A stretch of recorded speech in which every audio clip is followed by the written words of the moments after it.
लिखिए, अगला हेडिंग डालिए covalent compound.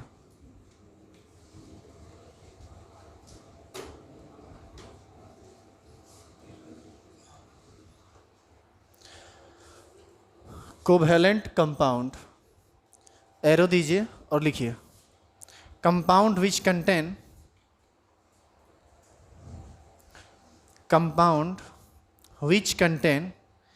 only covalent bond, compound which contain only covalent bond is called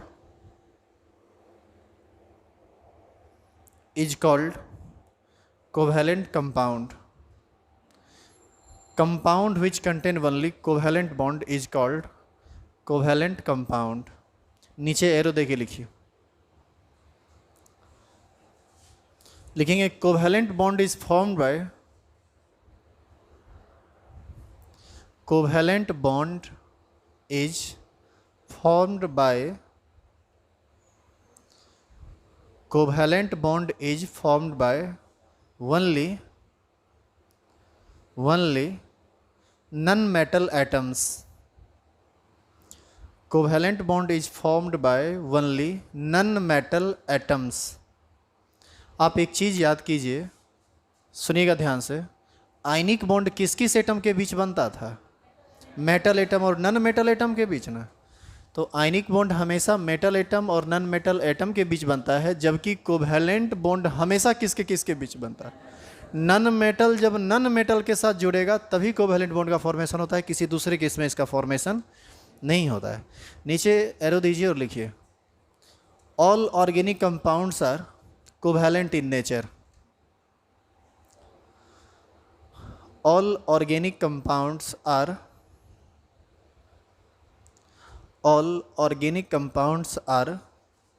covalent in nature. All organic compounds are covalent in nature मतलब जितना भी organic compound है ना, वो सारा का सारा नेचर में किस टाइप का होता है? कोवैलेंट नेचर का होता है। यदि आप ऑर्गेनिक का क्लास कर रहे हैं या चाहे वीडियो लेक्चर पर देख रहे हो या क्लास में बैठकर पढ़ रहे हो, आपको याद होगा हम टोटल 9 एलिमेंट की बात करते हैं ऑर्गेनिक केमिस्ट्री में, और वह 9 एलिमेंट है carbon, hydrogen, nitrogen, oxygen, fluorine, sulphur, fluorine, chlorine, bromine और आयोडीन। यही 9 मिलके पूरा ऑर्गेनिक केमिस्ट्री को लपेटते रहता है। और यह सारा का सारा नॉन मेटल है, यह सारा का सारा नॉन मेटल है। आपस में जब भी ये जुड़ेगा तो किस तरह के बॉन्ड का फॉर्मेशन करेगा? कोवैलेंट बॉन्ड का, क्योंकि नॉन मेटल एटम आपस में हमेशा कोवैलेंट बॉन्ड का फॉर्मेशन करता है। इसीलिए हमने कहा कि all organic compounds are covalent in nature. आगे सुनिए, ये कोवैलेंट कंपाउंड जो होते हैं ना, ये 2 प्रकार के होते हैं। लिखेंगे, लिखिए there are 2 types of covalent compound.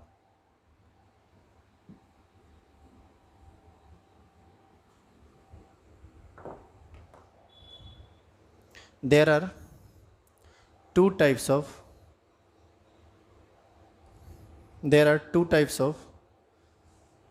Covalent compound.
क्या लिख रहे थे?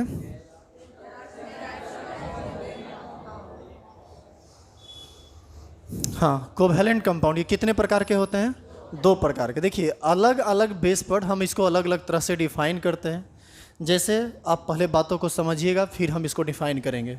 देखो, जैसे ये HCl है और ये Cl2 है। HCl के बीच हाइड्रोजन और क्लोरीन सिंगल बॉन्ड का फॉर्मेशन करता है, और क्लोरीन क्लोरीन के बीच भी सिंगल कोवैलेंट बॉन्ड का फॉर्मेशन होता है।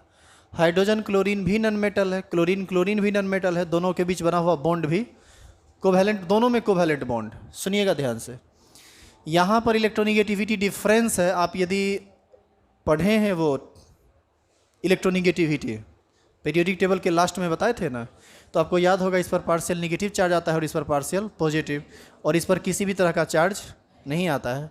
तो ये कंपाउंड कहलाता है पोलर कोवैलेंट कंपाउंड, और यह कहलाता है non polar covalent bond, sorry non polar covalent compound, क्योंकि इसमें जो कोवैलेंट बॉन्ड है यह पोलर कोवैलेंट बॉन्ड है, और इसमें जो कोवैलेंट बॉन्ड है वह नॉन पोलर कोवैलेंट बॉन्ड है। आपको याद है इलेक्ट्रोनिगेटिविटी, या भूल रहे हैं आप? भूल गया क्या रे? तो एक इस आधार पर होता है और एक दूसरा आधार है जो आप एक एक करके लिख लीजिए। लिखिए, तो एक लिखेंगे मॉलिक्यूलर कोवैलेंट कंपाउंड। इस पर हम चर्चा बाद में करेंगे, पहले इसको देख लीजिए। Molecular covalent compound, it contain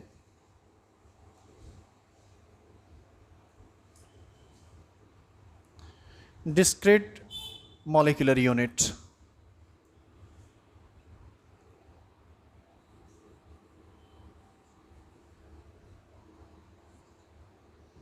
देखो, ये डिस्क्रीट का मतलब होता है not continuous.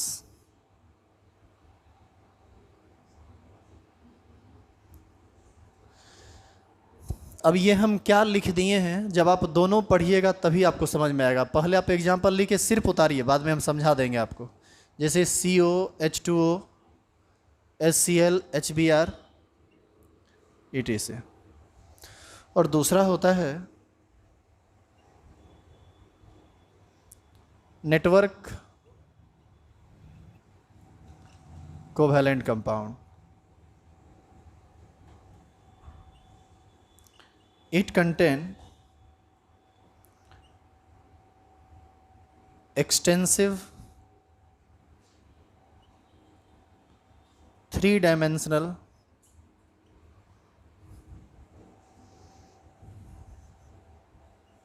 structure and not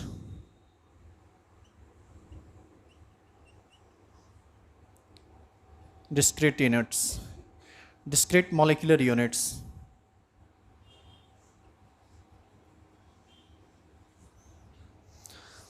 जैसे इसका एग्जाम्पल है, इसका एग्जाम्पल यहाँ नीचे में ज़्यादा जगह नहीं बन रहा है, हम ऊपर लिख देते हैं। इसका एग्जाम्पल है BeCl2, इसका दूसरा एग्जाम्पल है SiO2, ETC।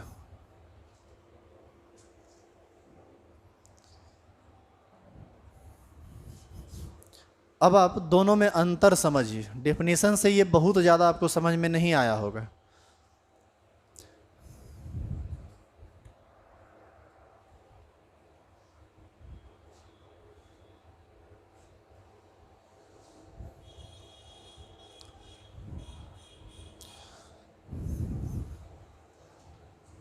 साम्य ऑर्गेनिक का क्लास सब लोग कर रहे हैं? यदि आप यहाँ आकर नहीं कर सकते तो आप ऑनलाइन कर लीजिए, लेकिन क्लास ज़रूर कीजिए, वो आपके लिए इम्पोर्टेंट। मिटा दो इसे। देखो, कोवैलेंट कंपाउंड के बारे में इसके स्ट्रक्चर के आधार पर बताया गया कि ये 2 तरह का होता है, एक डिस्क्रीट मॉलिक्यूलर यूनिट्स वाला और एक जिसका डिस्क्रीट मॉलिक्यूलर यूनिट नहीं होता है। पहले इस वर्ड का मतलब आप समझ लीजिए। जैसे CO2 है ना, तो CO2 का स्ट्रक्चर ये है, ये एक CO2 हुआ, ये दूसरा CO2 हुआ, ये तीसरा CO2 हुआ, ये चौथा CO2 हुआ। इस स्ट्रक्चर को इससे कोई लेना देना नहीं है, इसका लेना देना इससे नहीं है, इसका कोई लेना देना इससे नहीं है। मतलब आपको नहीं लगता है कि इसका जो मॉलिक्यूलर यूनिट है, मतलब एक मॉलिक्यूल जो है यह अपने आप में आइसोलेटेड है। आइसोलेटेड का मतलब बिल्कुल अलग है, यह अलग, यह अलग, यह अलग, यह अलग, सब का सब। जैसे जितना CO2 तुम लोगे, सारा का स्ट्रक्चर ऐसा ही होगा, और सब अपने आप में आइसोलेट रहेगा। सब अपने आप में आइसोलेट रहने का मतलब कोई किसी के साथ जुड़ा हुआ नहीं रहेगा। लेकिन और इसी को हम लोग कहते हैं मॉलिक्यूलर कोवैलेंट, क्या था, मॉलिक्यूलर कोवैलेंट कंपाउंड। दूसरा हम लोग कौन सा लिखे हैं heading, network covalent compound. Network covalent compound का एग्जांपल है ना BeCl2। अब इसको समझिए, आपको अपने आप समझ में आ जाएगा कि हम आपको कहना क्या चाह रहे हैं। BeCl2 देखो ऐसा होता है, BeCl2, इसी को हम बोलते हैं क्या, BeCl2। फिर देखो BeCl2, ये दूसरा मॉलिक्यूल है। फिर तीसरा देखो BeCl2, फिर चौथा देखो BeCl2। आप एक चीज़ देख रहे हैं, सारा का सारा मॉलिक्यूल BeCl2 ही है। लेकिन अब देखो, जब ये आपस में एक साथ रहता है ना, तो ये Cl इसके साथ बॉन्ड बनाकर जुड़ा हुआ रहता है, यह इसके साथ, यह इसके साथ। तो आपको एक ऐसा फॉर्म नहीं दिख रहा है कि ये पॉलीफॉर्म में है। पॉलीफॉर्म का मतलब हुआ, पॉली का मतलब होता है बहुत सारा, बहुत सारा मॉलिक्यूल आपस में एक साथ एसोसिएट है, बहुत सारा मॉलिक्यूल आपस में एक साथ जुड़ा हुआ है। यह नेटवर्क टाइप के कोवैलेंट कंपाउंड का फॉर्मेशन करता है। नेटवर्क टाइप का मतलब जाल की तरह ये बिल्कुल फैला होता है। यहाँ पर हम किसी से किसी को नहीं जोड़े हैं, जबकि यहाँ पर जोड़ा गया है। एक्चुअल में ये जो बॉन्ड आप देख रहे हैं ना, इसी बॉन्ड को हम लोग कोऑर्डिनेट बॉन्ड कहते हैं। चूँकि अभी कोऑर्डिनेट बॉन्ड आप नहीं पढ़े हैं, इस वजह से हम ज़्यादा इस पर कुछ बोल नहीं पाएंगे। हम आपको ये समझा अभी नहीं सकते कि ये बॉन्ड कैसे बना है, और इस बॉन्ड के बनने का क्या कंडीशन है, और यह बॉन्ड यदि यहाँ बना है तो आखिर इसी टाइप का कोई बॉन्ड यहाँ पर क्यों नहीं बना। ये सब 4 दिन के बाद आप समझ जाएंगे, और जब समझने के लायक आपको हो जाएंगे तब हम इसको एक बार रिपीट कर देंगे पीछे आके। लेकिन आपको ये अंतर समझ में आया कि ये कंपाउंड और ये कंपाउंड कैसा है, क्लियर है ये। तो इसको उतारना चाहते हो या मिटा, क्या, कौन सी, बेरिलियम जो है ना, दोनों तरह का ऑर्डर शो करता है। BeCl2 में मैक्सिमम ये कोवैलेंट कैरेक्टर दिखा था। हम आप एक दिन बोले थे ना कि इसमें कैरेक्टर की बातें आती है। हाँ, नॉन मेटेलिक कैरेक्टर शो कर रहा है। ऐसे कंपाउंड का फॉर्मेशन हो रहा है। बेरिलियम के आउटर मोस्ट सेल में कितना इलेक्ट्रॉन होता है, 2। Cl के आउटर मोस्ट सेल में 7। ये अपना ऑक्टेट पूरा करता है, ये अपना ऑक्टेट पूरा करता है। बेरिलियम अपना ऑक्टेट पूरा नहीं कर पाता है, इसीलिए हम लोग इलेक्ट्रॉन डेफिशिएंट स्पेसीज इसको बोलते हैं। आगे ये सब बात आपको आएगा तो पढ़ोगे आप। अभी इसको उतारना मत। ये देखो, देखिए ऐसा है ना, कुछ बात जब आगे से आएगा तो हम आपको हिंट कर देंगे कि ये बात आगे से आया है, और जब हम वहाँ पर पहुँचेंगे तो प्रॉपर उसका एक्सप्लेनेशन हम आपको अपने से बता देंगे। वो आपको बोलने की कोई ज़रूरत नहीं है, क्योंकि हर वक्त आपको ये याद नहीं रहेगा कि हम पीछे क्या बोले हैं कि आगे बढ़ाएंगे। इसीलिए उसके लिए आप निश्चिंत रहिए। उतारिए, इसका स्ट्रक्चर उतार लो BeCl2 का। इसको हम लोग नेटवर्क टाइप स्ट्रक्चर बोलते हैं।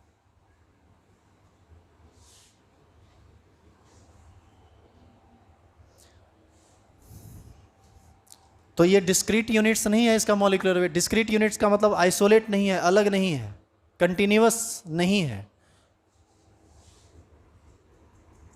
सॉरी, ये तो कंटिन्यूअस है ना जी। डिस्क्रीट का मतलब होता है not continuous.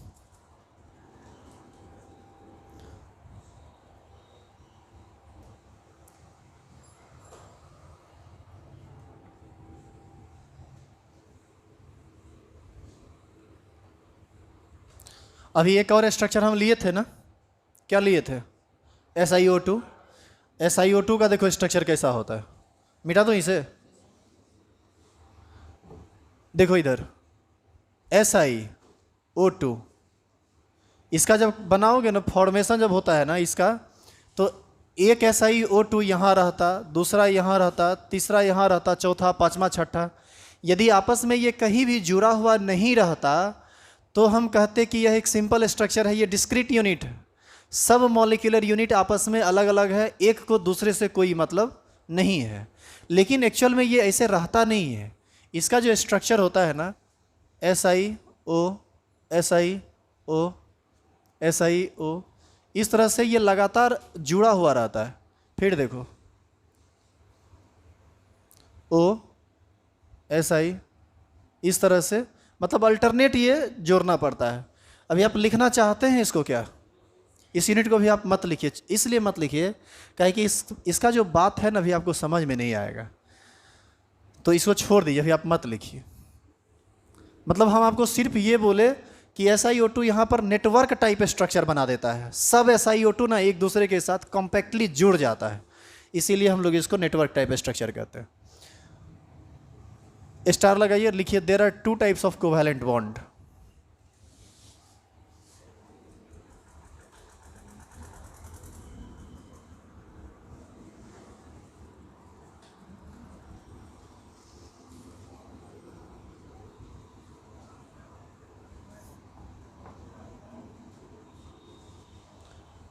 There are 2 types of covalent bond. पहला लिखेंगे पोलर कोवैलेंट बॉन्ड, दूसरा लिखेंगे non polar covalent bond.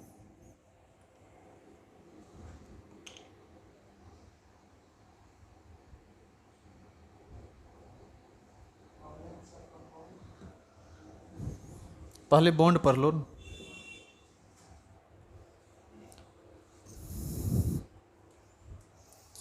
Non polar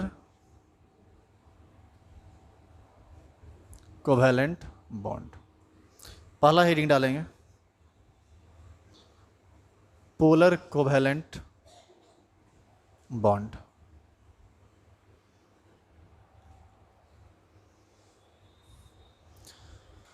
अभी हमने आपको कहा था कि पोलर बॉन्ड तब कहलाएगा जब एक तरफ पार्शियल निगेटिव चार्ज आ जाए और दूसरी तरफ पार्शियल पॉजिटिव।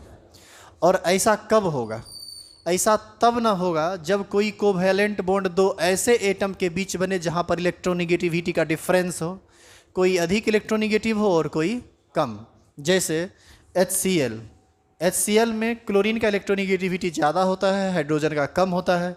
इसी वजह से आपको याद होगा बॉन्ड पेयर इलेक्ट्रॉन शिफ्ट कर जाता है क्लोरीन के तरफ, और इस पर चार्ज आता है पार्शियल निगेटिव और इस पर चार्ज आता है पार्शियल पॉजिटिव, और इसी बॉन्ड को हम लोग क्या बोलते हैं? Polar covalent bond.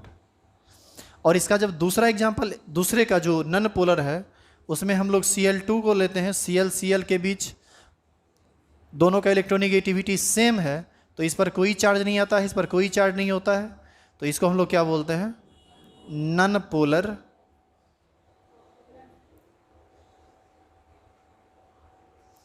Polar covalent bond.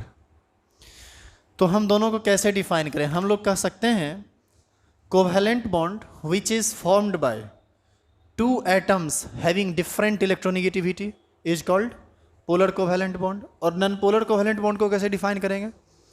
Covalent bond which is formed by 2 atoms having same electronegativity. क्या कोई दिक्कत है? And these types of compounds are called polar covalent compound, and these types of covalent compound is called non-polar covalent compound। ये सब बात आप एक एक करके लिखिए। एक नंबर हेडिंग डाल चुके हैं ना, पोलर कोवैलेंट बॉन्ड। नीचे एरो दो और लिखो covalent bond which is formed by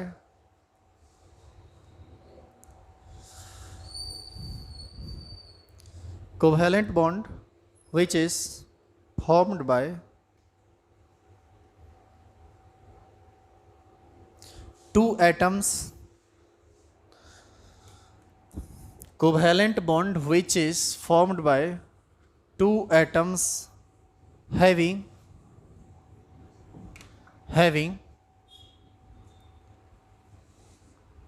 different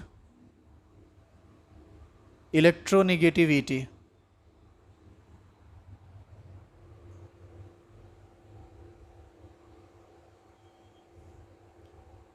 is called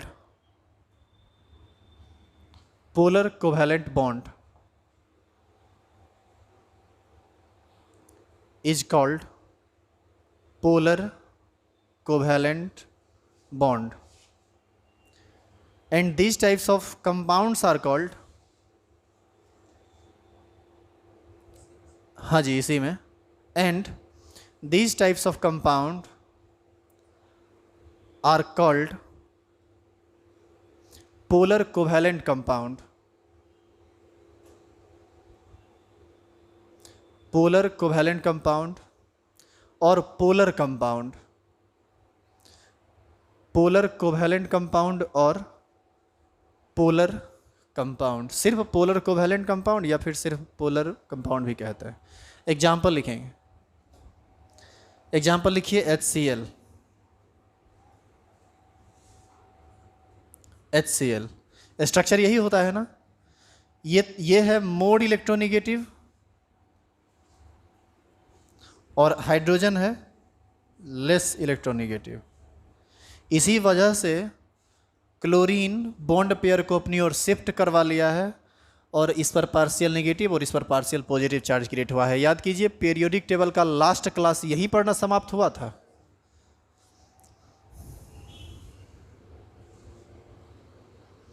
हम सोच रहे हैं ना कि तुम लोगों का एक टेस्ट ले लें और टेस्ट में परफॉर्मेंस यदि गिरा हुआ रहे तो थोपिया के भगा दें। ये बहुत ज़रूरी है, नहीं तो जो एकदम लो ग्रेड का है वो सभी बैठा हुआ रहेगा, वो डिस्टर्ब करता रहेगा। देखो तुम लोग सामने से रिस्पॉन्स नहीं करते हो चीज़ों को, हम पूछते हैं कि पढ़ा है ना, तो एक आध को हाँ बोलता है, ऐसे में पिटाई लग जाएगा। बता देते हैं, सामने से बोला कीजिए कि आप पढ़े हैं या नहीं, नहीं पढ़े हैं तो फिर से बताएंगे, पढ़े हैं तो जवाब दीजिए।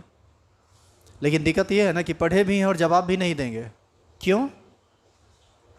क्योंकि आपने पढ़ा दिए, हम जो कसम खाए हुए नहीं पढ़ने का, हम पढ़ेंगे तब ना। पढ़ा दिए तो क्या हुआ, हम नहीं पढ़े हैं, हम उसको रिवाइज नहीं किए हैं, नहीं चलेगा ये सब। दूसरा हेडिंग डालिए, नॉन पोलर कोवैलेंट बॉन्ड।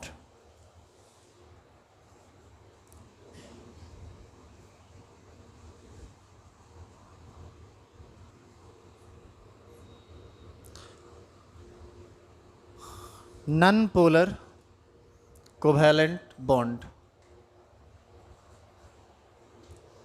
अच्छा ये बताओ तो वाटर एक पोलर कंपाउंड है या नॉन पोलर? पोलर। कैसे?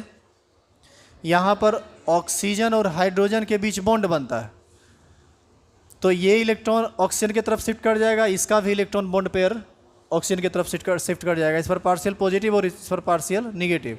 इस बॉन्ड के कारण इस पर पार्शियल पॉजिटिव और इस पर पार्शियल निगेटिव। यह एक पोलर टाइप का कंपाउंड, और इस पर बात आएगी आगे, सारा बात लिखिए। दूसरा,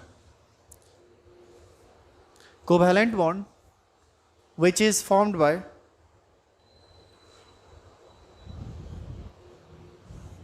covalent bond which is formed by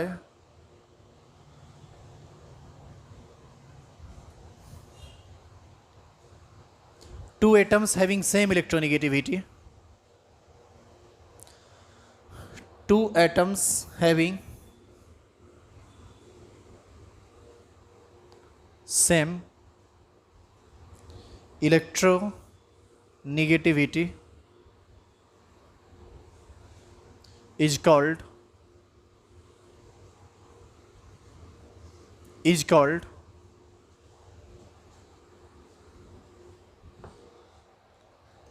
non-polar covalent bond. Non-polar covalent bond. And these types of compounds are called non-polar covalent compound or non-polar compound. And these types of compounds are called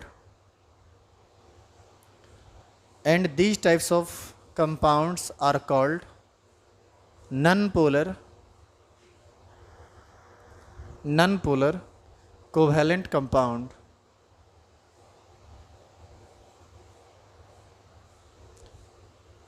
और non-polar compound। और non polar compound, non polar covalent compounds और non polar compound. Example लिख लेंगे, Cl2,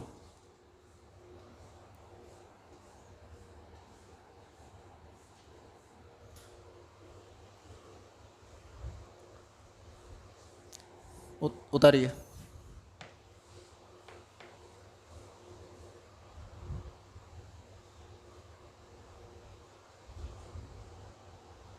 इसको उतार लीजिए, example उतार लिए।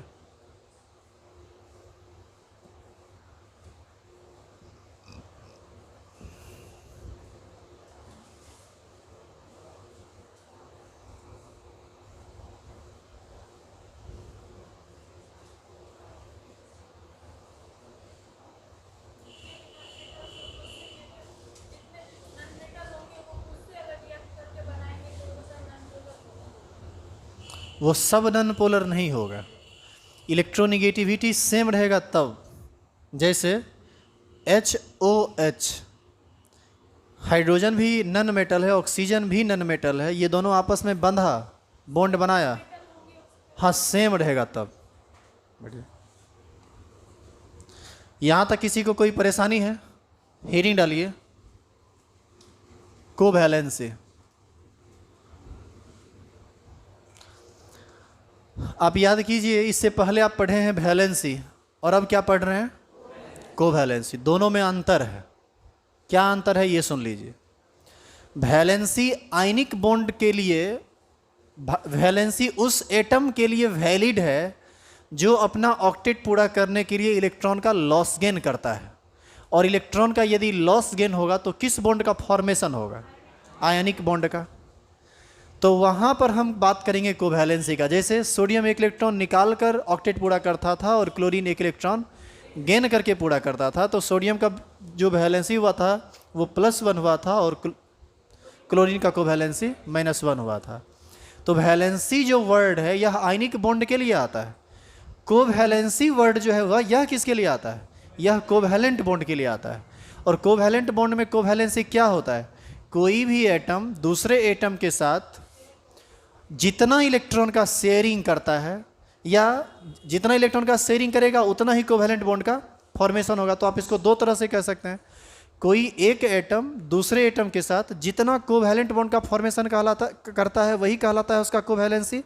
अदरवाइज कोई एक एटम किसी दूसरे एटम के साथ अपने आउटर मोस्ट सेल का जितना इलेक्ट्रॉन शेयरिंग में इन्वॉल्व करता है, कंट्रीब्यूट करता है, उसी को हम लोग क्या कहेंगे? कोवैलेंसी। जैसे कार्बन का कोवैलेंसी कितना होगा? 4 होगा, चूँकि यह चार इलेक्ट्रॉन का शेयरिंग करता है। ऑक्सीजन का कोवैलेंसी कितना होगा? 2। ऑक्सीजन के आउटर मोस्ट सेल में 6 इलेक्ट्रॉन होता है, ऑक्टेट पूरा करने के लिए वह केवल 2 इलेक्ट्रॉन के साथ ना शेयरिंग करता है। लिखेंगे नीचे, डिफाइन कीजिए इसको। किसको? कोवैलेंसी को। लिखिए, total number of electrons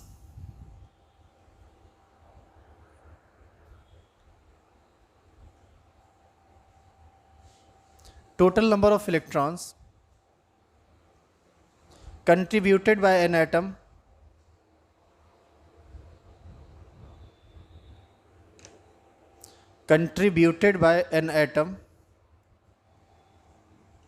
to sharing with other atom.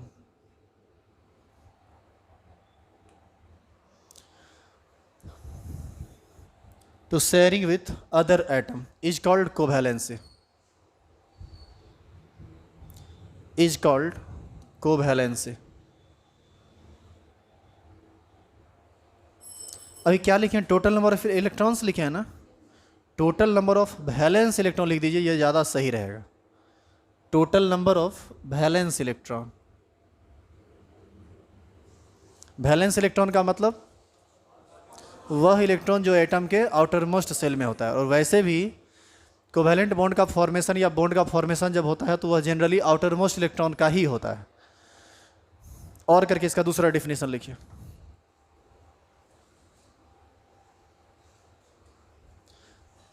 Total number of covalent bonds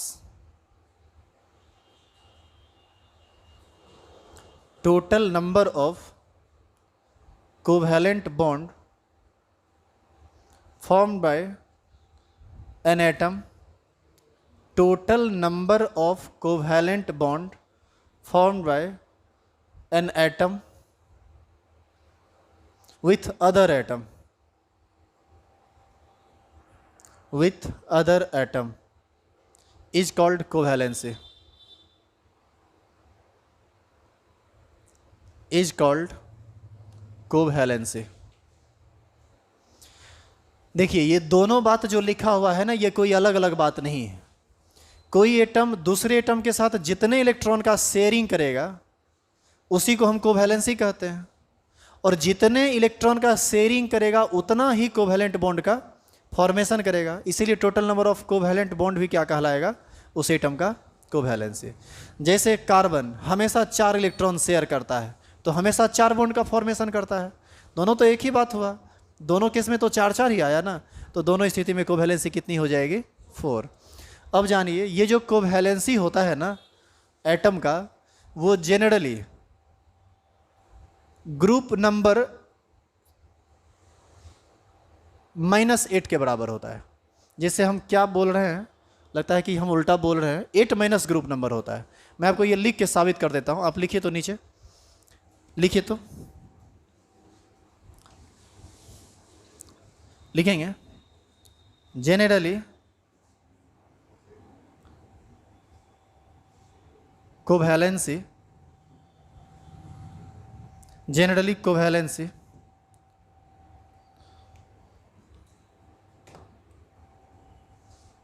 is equal to 8 minus group number.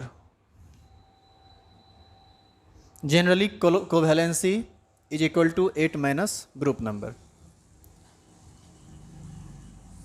नीचे में लिख देना only valid for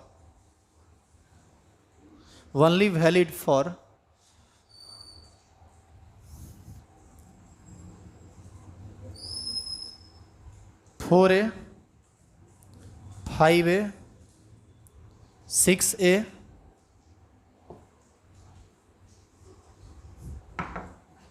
and 7A.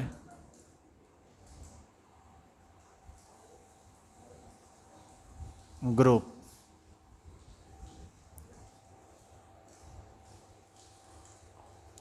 अब ये क्या लिखा गया, किसके लिए वैलिड है, इन सब बात को एक एक करके आप समझिए.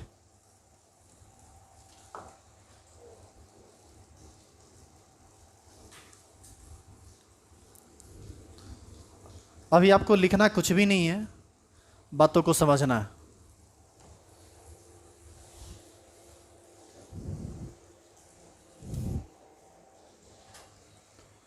थोड़ा वहां से निकलिए तो, वो पीरियड टेबल है ये, तो हम पहुंच नहीं पाएंगे वहां तक. आराम से नीचे देख के बैठ जाइए.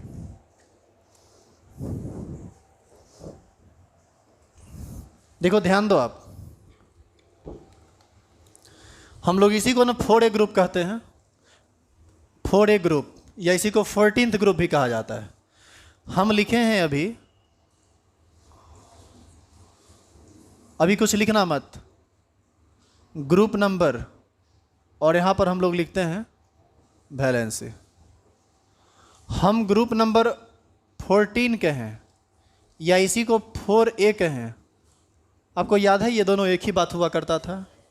और इसका जो वैलेंसी होता है वह 8 माइनस ग्रुप नंबर के बराबर होता है, जहां पर ग्रुप नंबर रोमन में आपको लेना है. अब 8 माइनस 14 कर देंगे, पता चला वैलेंसी आ जाएगा -6, ये गलत हो जाएगा. तो ये हो जाएगा 8 माइनस 4, यानी कोवैलेंसी कितनी हो जाएगी, 4. 15th ग्रुप का, या इसी को हम लोग क्या बोलते हैं, 5A, तो ये 8 माइनस 5 3. 16th का 6A, ये 8 माइनस 6, ये कितना हो जाएगा, 2. और 17th 7A, ये हो जाएगा 8 माइनस 7 1. और यदि इसी में आप ग्रुप 18 में चले जाएंगे, जो कि बॉन्ड का फॉर्मेशन करता ही नहीं है, तो उसके लिए यही फॉर्मूला जब आप वैलिड करोगे यहाँ पर, तो उसको हम लोग 8A भी कहते हैं, या 8th ग्रुप कहा जाता है. तो वो 8 - 8 हो जाता है और 0 हो जाता है, मतलब वो कोवैलेंट बॉन्ड का फॉर्मेशन नहीं करेगा। इस टेबल को आप उतार लीजिए। अब देखो यहाँ 14th ग्रुप का हमको कोवैलेंसी आया 4। कार्बन 4 ही बॉन्ड बनाता है, नाइट्रोजन 3 ही बॉन्ड ना बनाता है, ऑक्सीजन 2 बॉन्ड बनाता है, फ्लोरीन 1 बॉन्ड बनाता है और नियन कोई बॉन्ड ही नहीं बनाता है। उतारिए।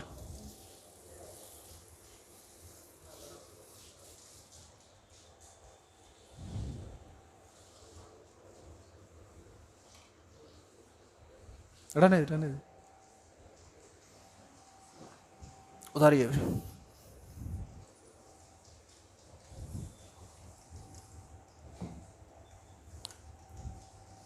जो जो ग्रुप लिखा हुआ है बस उसी के लिए वैलिड है। 13वां में मत लगा दीजिएगा, बड़ी मुश्किल हो जाएगी। 13th ग्रुप जो है ना, वह सब मेटल है, वह कोवैलेंट बॉन्ड का फॉर्मेशन ही नहीं करता है, वह आयनिक बॉन्ड में चला जाता है।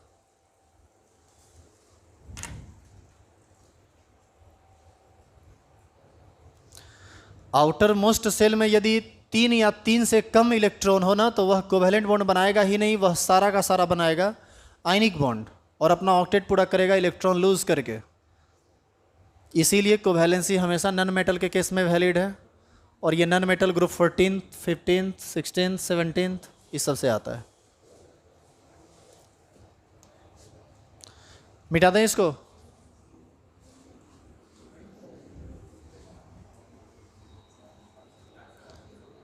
जाए कहाँ रे, और टाइम हो गया क्या?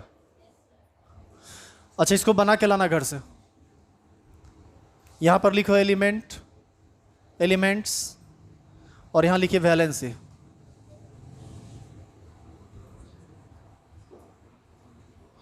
इस सब का वैलेंसी आप पता करके लाइए। कार्बन का कितना होगा? Oxygen, chlorine, sulphur, nitrogen, bromine, iodine.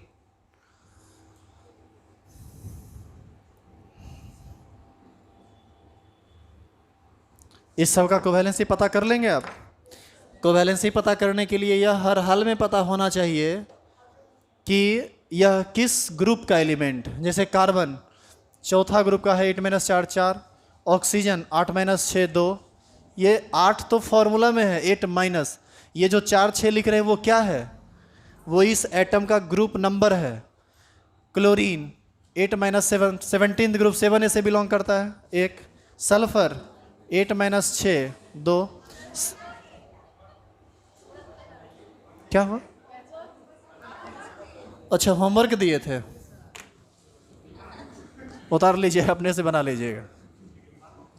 इसको पूरा करके लाइए, कल आपको बताया जाएगा ग्राउंड स्टेट और एक्साइटेड स्टेट। दूसरा बात, कुछ एलिमेंट्स ऐसा होता है जिसका वैलेंसी वेरिएबल होता है, और आप जब केमिकल बॉन्डिंग का लेक्चर पढ़ रहे होंगे तो वहाँ पर आप इसमें फंसे होंगे। फंसे हैं? फ्लोरीन तो हमेशा एक ही बॉन्ड बनाता है, लेकिन क्लोरीन, ब्रोमीन, आयोडीन ये सब 1 3 5 और 7 भी बॉन्ड बनाता है। ये सब कैसे होता है, इस सब को समझना है तो अगला क्लास कंटिन्यू कीजिए। आइए कल।